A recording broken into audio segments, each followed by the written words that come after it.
Para ako nabingi matapos kong marinig ang sinabi niya. Nakita ko pa ang konting pagngisi nito bago niya tuloy ang pihitin ng pinto palabas. Nang mawala na siya sa paningin ko, agad ako napakapit sa railings ng hagdanan dahil parang nawalan ng lakas ang tuhod ko matapos marinig ang mga katagang iyon na binitawan niya ng paulit-ulit na tumatakbo ngayon sa utak ko. Tiffany, his fiancé. Iba-ibang emosyon ang pumapaibabaw sa akin. Di ko naiintindihan kung anong nararamdaman ko ngayon. Namalayan ko na lang umiiyak na pala ako. Okay naman kami no isang gabi, hindi ba?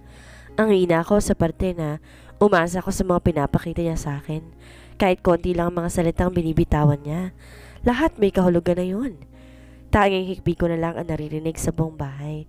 Nakakapanghina naman. Ang hina mo, Kalya. Hindi ko pa rin makukuha kung ano ang tunay na motibo niya. Hindi ko alam kung anong kanyang sunod na gagawin. Tumawa ako na mapakla. Oo nga naman. Sino bang among magkakagusto sa kanyang kasambahay? Ako lang siguro ang gumagawa ng mali siya sa lahat ng ginagawa niya. Matamlay akong bumalik sa aking kwarto. Binagsak ang katawan sa kama. Parang gusto kong matulog buong araw ngayon. Tapos naman na ako sa aking trabaho. Gusto ko na lang muna magpahinga. Habang pumipikit ako, hindi ko maiwasang itanong sa isipan ko kung para saan yung mga ginagawa at pinapakita niya sa akin. Para saan ang paghalik niya? Para saan ang mga regalo niya?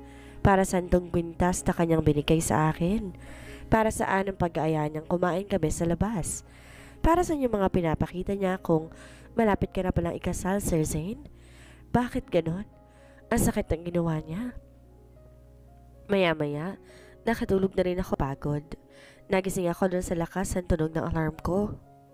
Tingnan kong orasan at 3:00 pa lang ng umaga. Bumangon na ako at naghanda.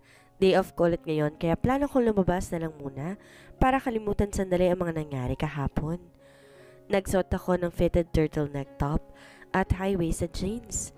Napasulap ako agad sa kwintas na binigay si Sir sa akin, kaya naman napabuntong hininga na lamang ako at tinanggal yon. Binalik ko ulit ang kwintas sa malit na box, nilagay sa malit kong drawer. Baka pag nakikita ko pa ito, maalala kong lahat. Napatingin ako sa second floor nang mapadaan ako sa kwarto niya. Mukhang di pa siya umuwi simula kagabi. Umiling na lang ako at naglakad papuntang balkon. Sobrang lamig pa rito sa labas kaya't pagkatapos kong magpahangin, lumabas na ako ng bahay. Nasa tabi na ako nang biglang nag-vibrate ang phone ko. Tumawag si Aaron. Hulaan mo, day off mo ngayon. Tara gala? Bungad niya sa akin nang pindutin kong answer button. Natawa ako agad sa kanya. Di naman siguro masama kung papayag ako. Pumayag na ako. Sabi niya doon lang daw ako bababa sa McDo kung saan kami nakita noon kaya't sumang-ayon din ako. Nang makaabot ako ron, nagbayad ako kay Manong. Napalingon agad sa pinto nang bumukas iyon. Tumambad agad sa akin sa Aaron. Nakauna pa lang lalaking to. Dito. Bumaba ako at sumunod kay Aaron. Pinagbuksan niya ulit ako ng pinto sa front seat, kaya pumasok na rin agad ako. Ang tamlay mo ata? Pasiunang tanong niya. Narinig niyang pagbuntong ko kaya tumawa na lamang siya. Kung hindi ko lang to kaibigan, matagal ko na tong napaghinalaang may sakit sa utak. Bigla-bigla tatawa. Di ba kasi ako kumakain eh. Palusot ko. Pero totoo rin naman na hindi pa ako kumain. Di ako nagluto. Anong gusto mo? Sabihin mo lang. Bibilin kong buong restaurant para sa'yo. Sinapak ko agad siya at napatawa na lang sa sinabi niya. Oh, kita mo na. Marunong din naman palang umiti. Napangisi na lang ako sa sinabi niya.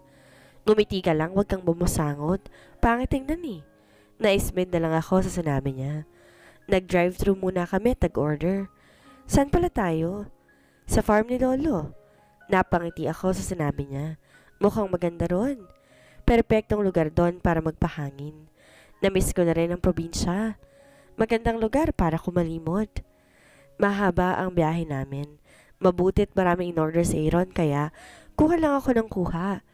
Sabi niya kakain lang ako kahit ano.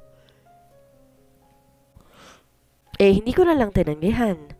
Kanina marami pang mga bahay-bahay at buildings ang nadaraanan namin. Pero ngayon, konti na lang nakikita ko. Hanggang luntian na lang natin ang nadaraanan namin. Nararamdaman ko na wala kami sa syudad sa palubak na rin ang daan at wala nang masyadong semento. Mga matataas na puno na lang ang halos makikita sa tanawin. "We are here, mahal na prinsesa." Sambit niya at tumigil ang sasakyan sa isang malaking bahay. Sa palagay ko, ito na ang pinakatuktok dito. Napamangha ako sa sobrang laki ng bahay ng kanyang lolo. Di moderno ang bahay niya, parang antique style, ganun. Pumasok kami at mas namangha pa ako sa mga gamit dahil halos antique lahat. May mga paintings din na malalaki sa mga dingding at mas agaw pansin ang pinakamalaking picture na nakasabit. Mukhang lolo nila ang nasa gitna at lola din nila ang nasa gilid. Mukhang bata pa sila dito at mukhang mga apo nilang nakaupo at anak nila ang nakatayo sa likod. Ang gara ng pamilya nilang tingnan. Tinignan ko isa-isa ang mga litrato at napatawa na lang ng mamukhaan ko ang isa sa kanila. "Aaron?" Tawag ko sa kanya kahit lumingon ito sa akin. Tinuro ko yung batang lalaki na sobrang lawak ng ngiti. Nakita namang nagulat to pero napawi rin. "Gwapo, di ba? 3 lang palang ngipin mo ha." Tukso ko sa kanya kaya't napanguso ito. Napatingin ulit ako sa katabi niya. Kung ano ang lawak ng ngiti ni Aaron, siya ring mukhang pasan na ang buong mundo sa pagkakabusangot nito. Hindi ko siya natingnan ng maayos nang maagaw ng pansin ko ang lalaking nakatayo sa di kalayuan. "Aaron, my handsome grandson." Puri niya sa kanyang apo at bakisig na naglakad tungo sa direksyon namin. Napaayos agad ako ng tayo at tinignan lang ang ginagawa nila. Lumapit naman agad sa akin si Aaron at nagmano siya. Ayoko rin magmukhang hindi ka respeto kaya lumapit na rin ako at nagmano na rin sa lolo niya.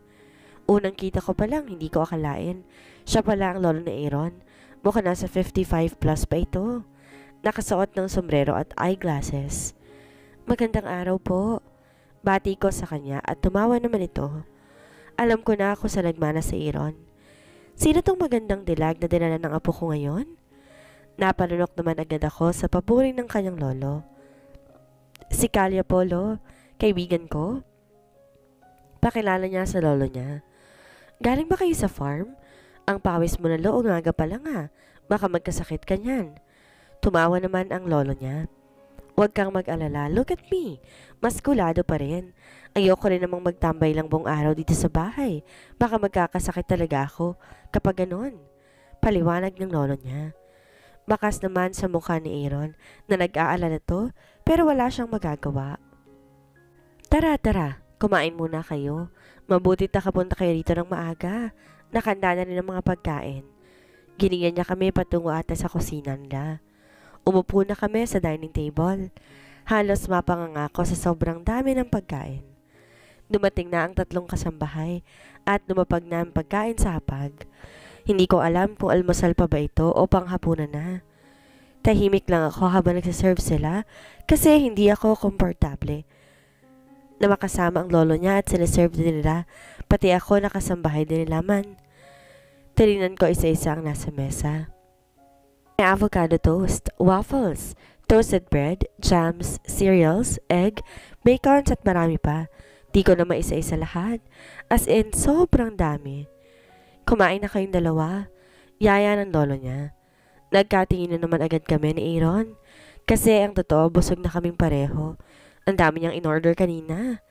Ngumiti lang ako at kumuha ng pancake at nilagay sa plato ko at nalagyan niya ng honey at butter.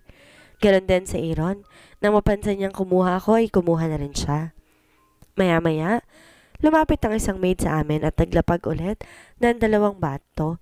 Kaya tinanong ko agad ni Aaron bakit may sobrang plato pang nilagay. "Oh, I forgot to tell you. Your cousin Zane is here with Tiffany." Bigla ako nabilaukan sa narinig ko. Naalerto agad si Aaron at binigyan ako ng tubig. Nilago ko yun ng sunod-sunod. Ang lakas ng pintig ng puso ko. Hindi ko pa siya nakikita, parang nagwawala ng puso ko sa kaba nang marinig ang pangalan niya. Akala ko ba kaibigan lang sila ni Aaron at Zane at wala nang iba. Nilingon ko ang malaking frame na nakasabit sa pader nila. Napagtanto ko ang lalaking katabi ni Aaron na nakabusangot ay si Zane pala. Sa oras na to, hindi ko alam kung anong gagawin. Gusto kong murahin ang sarili ko kung ba't pa ako pumayag kay Aaron na sumama sa kanya. Kaya nga ako umalis para makalimot muna kay Zane. Pero eto ngayon, nasa isang bahay na naman kami. Nang mahimasmasan ako, sinabi ko na kay Aaron at sa kanyang lolo na okay lang ako dahil halata sa mukha nila ngayon ang pag-aalala.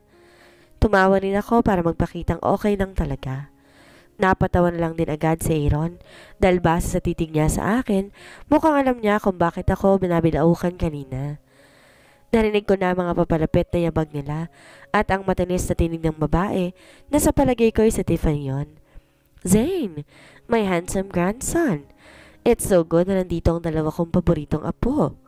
Bati ng lolo niya. Upang magmano at si Tiffany naman, umupo agad sa bakanteng upuan. Nakapande 4 pa. Nang masulipan ako ni Zane, agad ako napaiwasan tingin. Nagkunwaring beses sa pagsaslice ng pancake, kahit ang totoo ay durog na ito. Kanina ko pa to hinihiwa eh. Take a breakfast first. Alam kong ang farm gusto yung puntahan ngayon at syempre, ang gwapo din yung lolo, hindi ba? Grabe, parang walang problema sa mundo ang lolo niya. Tawa ng tawa. Kuhang-kuha ni Aaron ang lolo niya. Di gaya ng isa dyan. Nang matapos kaming kumain, tumayo na rin si Aaron. Kaya tumayo na rin ako. Ayoko rin namang maiwan dito kasama sila. Lo, lalabas muna kami. Tumango naman agad ang lolo niya. Sure, gumamit kayo ng kabayo panglibot sa buong farm. Malawak din sa labas, tamang-tama. Kung sakaling gusto ng girlfriend mong magpaturo, sumakay ng kabay. Inila tapos ang sasabihin ng lolo niya. Nang may nahulog na kutsara, dahilan ng paglingon namin sa direksyon ni Jane. Dahil doon din ang galing ang tunog. Kinuha niyang nahulog na kutsara at binabayan sa lamesa. Sige na, mag-enjoy kayo. Huling bili ng lolo niya. Nagpaalam din ako sa kanya at pangiti-ngiti din naman to. Tumango bago ako sumunod kay Aaron naglalakad. Di na ako tumingin kay Sir Zane dahil alam kong nakatingin na rin siya sa akin. Bakit pa nga ba siya tumingin sa kinaroroonan ko? Wala naman siyang paki sa akin, hindi ba? Si Tiffany na lang kamong titigan niya. Sisikapin kong mapalayo muna sa kanya ngayon. Sinapak ko si Aaron nang makalabas na kami, kaya naparay naman ito. Matalim ko naman siyang tinignan at siya na may taka pa rin tumingin sa akin. Bakit? Ano na namang kasalanan ko? Sambit niya habang hinaplas ang braso niyang sinapak ko kanina. Sinadya mo siguro kung dalhin dito, no? Agad tong umiling. Aba malay ko ba? Bakit? Anong nangyari ba? Tanong niya pabalik at napatahimik naman ako. Oo nga pala. Di ko sinabi sa kanya ang tungkol sa amin. Hinapit niyang kamay ko at pumasok kami sa isang kwarto. Nagulat ako sa ginawa niya. Nakita niya agad ang ekspresyon ko, kaya agad niyang sinundot ang noo ko. Utak mo, Kalya, kulay green. Eto. Pangiti-ngiti pa to bago ibigay sa akin ang dalawang hanger. May nakasabit tong susuotin na sa tingin ko'y bagay talagang suotin kung nasa isang farm ka. Farm outfits, kumbaga. May nakasabit doon. Suotin mo rin yon. Mas komportable to kaysa suot mo ngayon. Huwag ka mag-alala bago to lahat. At tinuro niya ang boots na nasa rack. Pumasok na ako sa isa pang malit na kwarto nito para magpalit ng suot at ilagay sa paper bag ang mga sinuot ko kanina. Pagkatapos lumabas na ako at pumalakpak pa ito na makita ang suot ko ngayon. Pati siya nakasuot na rin ng pang-farm na damit. Ayan, paresan mo nito. Isinuot niya sa akin ng isang sombrero. Thank you, Aaron. Pero bakit may stock kayong mga ganito? Turo ko sa suot ko. Meron talagang mga ganito sa mga possible guests namin kasi yung iba pupunta rito nakadress tapos mabutik dun sa farm. Kaya paliwanag niya at tumango-tango ako. Naglakad na kami at medyo matarik ang maaraw. Mabuti na lang nakasombrero kami ngayon at ako naman naka-long sleeve din. May dala kaming feeds ng manok kasi tinanong ko kay Aaron kung pwede ba namin silang pakainin ngayon. Sumang-ayon naman agad siya. Pumasok na ako ng kulungan. Napangiti ako dahil sa sobrang daming mga manok. Napasilip ako kay Aaron na nagpapakain kaya lahat dumalapit na sa kanya. Kalya, pakainin mo na rin ang mga manok baka mabusog sila sa akin. Sigaw ni Aaron sa malayo habang masayang nagpapakain. Malawak din kasi ang kulungan. Nilabas ko na ang feeds at tinapon yun sa harapan ko, kaya ang ibang mga manok tumakbo na papalapit sa akin. Sunod-sunod ko yung ginawa kahit lumipad ang iba, papunta sa akin, at pilit kinakain ng feeds na dala ko. Ang takaw ng dalawang manok na to. Ash, tulong! Shoo! taboy ko sa mga manok habang tinataas ang dalang feeds. Pero ang lalaking to, di mo lang ako tinulungan. Nasulyapan ko sa di kalayon sa Zane, kasama ang fiancé niya na may dalang picnic basket. Inalis ko ang tingin sa kanila at pinagpatuloy ang pagpapakain sa mga alagang manok. San tayo? Tanong ko sa kanya na makalabas kami sa kulungan. Pero grabe hanggang ngayon, tawa pa rin siya ng tawa. Di pa ata makamove on dahil tumakbo ko, kabang hinahabol ng mga manok at nagpaikot-ikot kami sa loob ng kulungan. Tara, magpapakain naman tayo ng mga kabayo. Excited ako na marinig ko yon kasi ngayon ako makakapagpakain ng mga kabayo. Pagdating namin doon, natagpuan namin si Zane na nag-groundwork ng kabayo. May dala ako 2 apple pati carrots. Nilapag ko rin ang isang kumpol ng mga damo sa ibaba. Tuwang-tuwa ako nang kainin galing sa kamay ko ang mansanas ng kabayong nasa harapan ko ngayon. At pagkatapos, sinunod ko pang ipakain ng mga damo. Ang babait naman nila. Matutuwa nga ako habang hinahaplos sila. Bait mo naman, Angus. Yun daw ang pangalan ng kabayong to, sabi ni Aaron. Lumingali nga ako nang di ko makita sa paningin ko si Aaron. Nasaan kaya yun? Bakit ang tagal? Sabi niya kukuha lang daw ng tubig. Looking for someone? Halos mapatalon ako sa gulat nang may sumulpot bigla sa likod ko. Sir Zane? Yun na lang tayong nasambit ko habang tiningala siya na nakasakay ngayon sa kabayo. May sasabihin kaya siya sa akin? Baka sabihin siguro ko nito na ganun ulit ka-desperada kay Aaron. Why are you with him? Tanong niya. Aba, anong pa kanya kung bakit ako kasama ni Aaron? Day off ko ngayon, labas na siya doon. Di ko siya amo ngayong araw. Nilingon ko siya. Imbes sabihin sa kanyang tanong sa isipan ko kanina, iba ang lumabas sa bibig ko. Bakit mo rin siya kasama? Tumaas agad ang kilay niya sa tanong ko. Na mapagtanto kong sinabi ko sa kanya, umalis agad ako sa harapan niya.